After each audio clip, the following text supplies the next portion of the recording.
Alright, so I wanted to get into the importance of the AZOTH Dagger, since I haven't seen a lot of content around it. When you first see the dagger, when it's first introduced, it might lead you to believe that, oh, it's just a dagger, it's not really that big of a deal. But this circles back around and becomes one of the most important parts of the story for Shirou multiple times. So going back to the story of Fate Zero, you know, we had the sit down between Tokiyomi and Kirei when Kirei was about to leave the war. The moment that he's about to hop on the plane, Tokiyomi comes in. Now, when it comes to their relationship, Tokiyomi had a lot of faith in Kirei. He actually showed a lot of promise to him as a student. Again, he was Tokiyomi's apprentice. But after having those talks with Gilgamesh, Kirei couldn't help those inner feelings of what he wanted to do as opposed to what he should do. And this was one of those huge turning points for him in the story. He tells Kirei that he's gonna be Ren's master and he's the one that's gonna give her guidance until she's of age. He gives him the will, which of course she gets later on in the story. And then he tells him,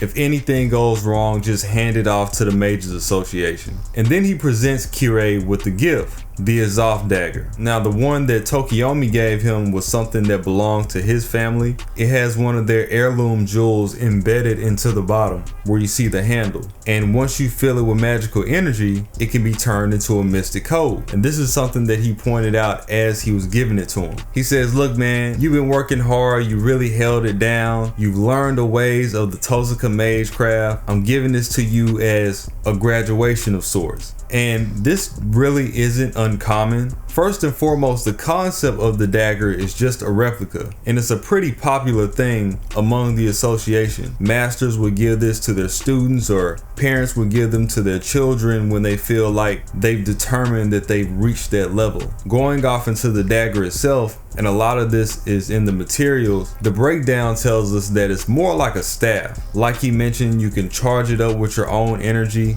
but even more than that, it's said that the AZOTH can amplify the effects of who's ever putting energy into it. So in turn, the output would be multiplicative. It would be several times stronger than what it's supposed to be, which is a huge deal when you consider how long it takes to manifest energy into an object on the spot or even across a long period of time. And the reason that the copy, this replica, is so powerful is that the real dagger belonged to Paracelsus. You know, Paracelsus was the one that created the foundation for modern alchemy, and he always had this weapon on him. And we know from things like Fate prototype fragments that this weapon can be extremely powerful when it's used at its best. When Paracelsus was able to charge enough energy that it took an Excalibur blast just to rival it. And you know, I've covered that in the Knights of the Round Table video. Now, on the Tozuka replica, you can see that they put their jewel at the bottom to emulate the real thing. But on his sword, the bottom is actually the Philosopher's Stone. And just as it mentions, the Philosopher's Stone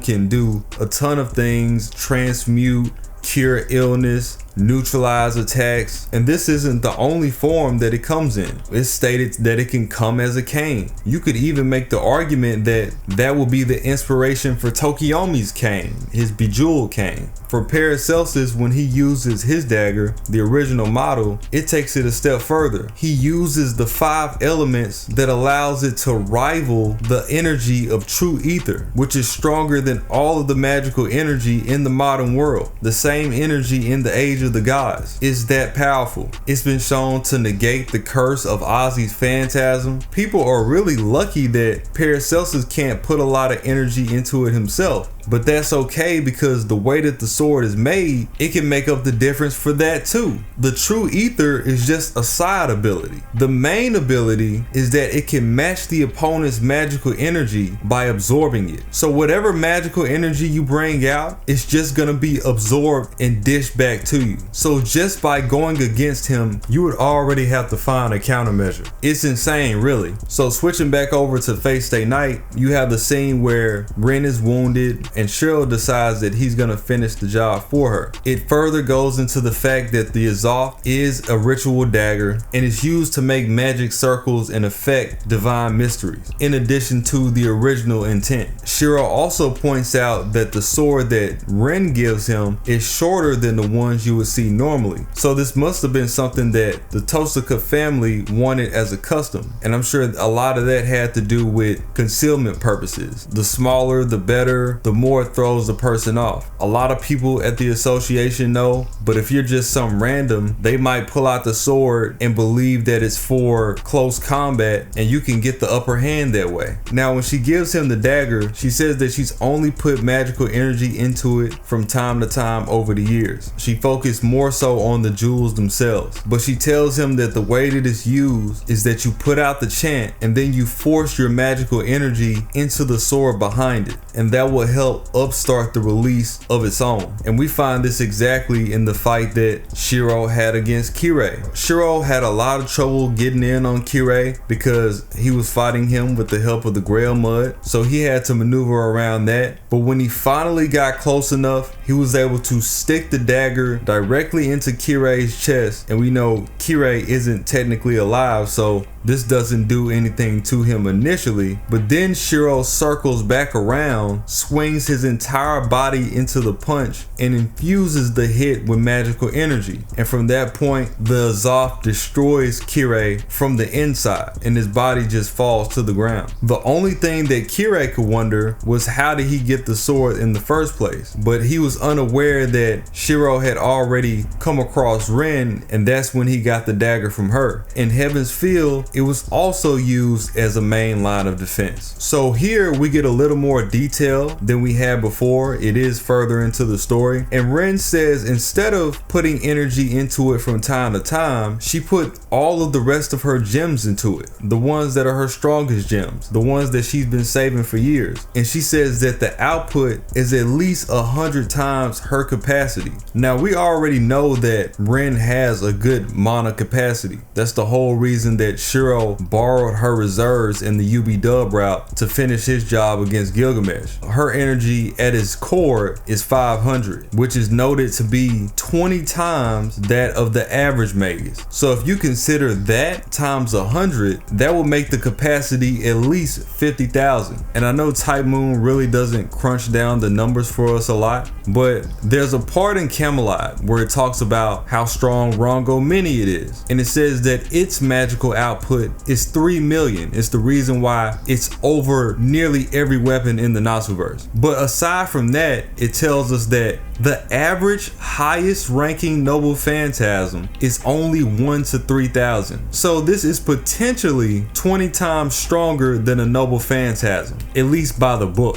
which is utterly ridiculous. Now usually in terms of capacity, a person is restricted, because they can only put out as much as their body will allow them to. But again, the Mystic Code is its own thing. So just like the sword of Paracelsus, just like the gem sword of Zelrech, he could really put that out. And this is why it was the perfect weapon to take up against a servant. We've seen him use it against Salter after the fight that him and Ryder had against her in the cave. He needed something to take her down, and it got rid of her completely, which says a lot considering how many times we've seen a servant survive fatal hits. We've seen servants get part of their core damaged, amputated, decapitated, hit in the heart, and the moment he put this dagger through Salter, she disappears. So it's way stronger than it looks, and this is just a replica. Just like the gem sword, really. It's almost like a parallel. But keep in mind that it was only because Ren put that much energy into it in that route. That's the reason why Kirei didn't use it against Kirisugu. He got it towards the end of the story. There was nothing in it. It was completely empty. By that point, it was useless. And then in the Fate route, it had less than Heaven's Field, but still enough to take Kirei down. So given the time, given the resources, it can be lethal. And then of course it shows up in the bad ends too, but that's the general idea.